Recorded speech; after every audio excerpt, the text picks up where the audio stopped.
je m'appelle Clotilde, j'ai 25 ans. Depuis un peu moins de 10 ans, j'ai une maladie chronique qui entraîne une grande fatigabilité ainsi qu'une faiblesse musculaire. Ainsi, je suis en fauteuil roulant la plupart du temps car j'ai du mal à marcher. Et malgré cela, je mène une vie presque normale, je travaille, je sors, je vois des amis, tout en faisant des traitements réguliers. Vous pouvez imaginer qu'avoir une maladie comme celle-là n'est pas une partie de plaisir tous les jours. Et chez moi, cela a commencé par une phase de révolte, d'incompréhension et aussi de colère contre Dieu.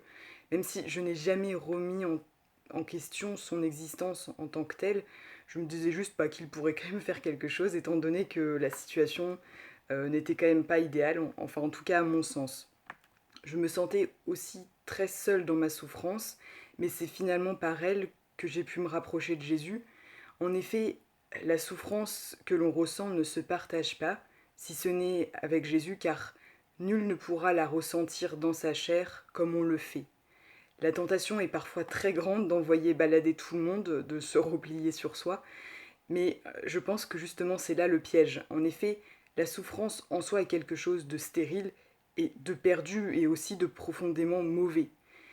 Et je pense que cela peut être la première façon de vivre sa souffrance. Néanmoins, une deuxième façon se présente, celle de vivre avec Jésus ces instants de souffrance. Et soudain, le concept d'offrir ses souffrances prend corps. Je ne vous dis pas que c'est facile, loin de là, mais offrir sa souffrance, c'est lui donner du sens.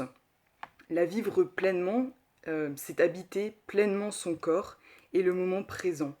Souffrir, en fait, c'est porter sa croix et participer à sa manière à la passion du Christ. Et même si parfois c'est vide et qu'on a l'impression d'être toute seule, d'être abandonnée, je garde vraiment l'intime certitude que Jésus est bien présent et que, comme le dit le psaume 22, je ne manque de rien. Accepter de dire oui à Dieu, à la vie qui nous reste malgré la maladie, c'est faire le pari de Dieu, le pari qu'il est là, tout spécialement dans les moments de souffrance. Mais de pari, cela devient une certitude, surtout dans ces moments de paix intérieure qui m'assurent vraiment pleinement de la présence de Dieu.